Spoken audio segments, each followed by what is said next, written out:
Iga Swiatek echoes Coco Gauff's call for privacy. Like animals in the zoo.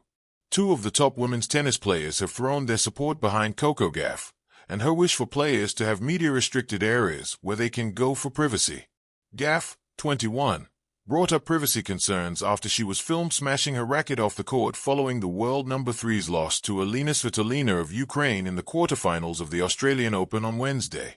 She encouraged conversations about just how much access the media has to players between the court and the locker room. World number 2 Iga Swiatek and number 6 Jessica Pegula echoed Gauff's concerns after their quarterfinal matches. The question is, are we tennis players or are we, like, animals in the zoo where they are observed even when they poop? You know, said Poland Swiatek, who lost in the quarterfinals to Elena Rybakina of Kazakhstan on Thursday.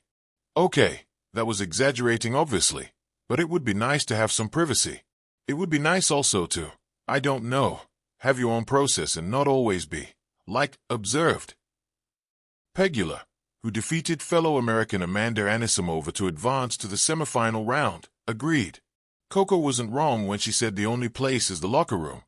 Pegula said about privacy afforded to players. We're on the court on TV. You come inside. You're on TV. Literally the only time you're not being recorded is when you're going to shower and going to the bathroom. I think that's something we need to cut back on for sure. Gauff smashed her racket in frustration against the concrete floor near the players' area. She said she didn't want fans to see her vent her emotions, so she chose a place she thought was safe off the court. Citing moments, the same thing happened to Aryna Sabalenka. After I played her in the final of the US Open. I feel like they don't need to broadcast, Gauff said after her 6-1, 6-2 loss. I tried to go somewhere where I thought there wasn't a camera because I don't necessarily like breaking rackets. Are we athletes or animals in a zoo? A creative exploration of privacy in professional tennis. In the echoing corridors and electric courts of Grand Slam tennis, where every serve crackles through the atmosphere and every point writes its own story, there exists another kind of spectacle, one not confined to rallies or match points, but lived in the shadows of broadcast cameras and incessant recording devices. Recently, two of the sport's brightest stars, Coco Gauff and Iga Swiatek, brought this hidden drama into the spotlight, likening the experience of professional tennis players to that of animals in a zoo. In doing so, they sparked a broader conversation about privacy, vulnerability, and the very nature of public life in the modern age. The trigger, a moment meant to be private. At the 2026 Australian Open in Melbourne, an incident captured global attention not for brilliance on the court but for its raw human emotion. American star Coco Gauff, frustrated after a quarterfinal defeat, sought a private place to release her emotions.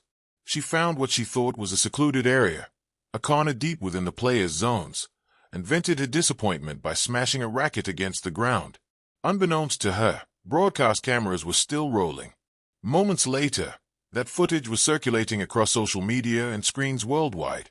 Gauff's reaction, first visceral and unfiltered, became something else entirely, a spectacle. Gauff, a powerful competitor known for her intensity and candor, spoke out afterward. She expressed her belief that players deserve spaces shielded from constant observation, places where they can process emotions without an audience. Maybe some conversations can be had, she said, noting sheer lack of privacy beyond the locker room, which itself is one of the few true sanctuaries in a world of non-stop filming. Iga Swiatek, from court champion to voice of concern. Not long after Gauff's comments, world number 2 Iga Swiatek, freshly ousted from her own quarterfinal match, echoed the sentiment. Swiatek, a major champion and a personality known for her thoughtful perspective, evoked one of the most striking images of this debate. Are we tennis players or are we, like, animals in the zoo?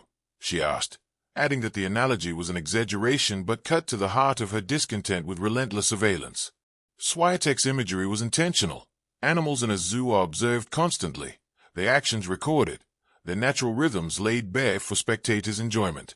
They do not have the freedom to escape the gaze of onlookers, just as players find themselves monitored even in places they once considered personal or off-limits. It's a raw metaphor, and perhaps an uncomfortable one, suggesting that professional athletes, admired for their prowess and dedication, are being treated less like people and more like curated specimens on display. The pressures of visibility.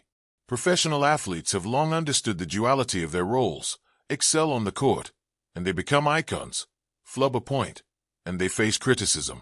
Tennis players, in particular, have grown accustomed to cameras focused on every foot fault, every grunt, every line call. But until recently, there was an unwritten boundary, certain spaces backstage, away from courtside crowds and main broadcast angles, were understood to be areas where players could breathe, prepare, and sometimes even fail without instant replay. Now, that boundary is collapsing. The advent of 24/7 media access and fan craving for behind-the-scenes content has pushed cameras further into athletes' daily lives than ever before. Broadcast trucks with feeds pointing down sterile hallways, handheld devices capturing warm-ups, and platforms amplifying every fleeting moment mean that a player stepping off the court can find themselves instantly showcased, not for athletic excellence, but for moments of fatigue, frustration, or even mundane movement. Swiatek pointed out that while tennis players willingly accept exposure during matches and press conferences, that is part of the job. There is a difference between performing and living. We're meant to be watched on the court and in the press. That's our job, she said. It's not our job to be a meme when you forget your accreditation. Privacy versus public engagement, a delicate balance. The core of the debate is not whether fans should see players compete. No one disputes the excitement that comes with televised matches, expert commentary, and the thrill of following every swing of the racket. Rather, the tension lies in what happens off the court, when the arena empties yet the cameras remain. To understand this better, imagine yourself as an elite athlete. You have devoted your life to mastering your sport, risen through junior ranks, endured setbacks, injuries, and the mental stress of competition. You compete on the grandest stages, yes, but you also cherish moments of solitude, a private place to double-check your shoelaces, a silent corridor where you can collect your thoughts, or a quiet breath before stepping onto a match court. These moments become swallowed by the gaze of lenses and the buzz of lenses capturing for entertainment or content.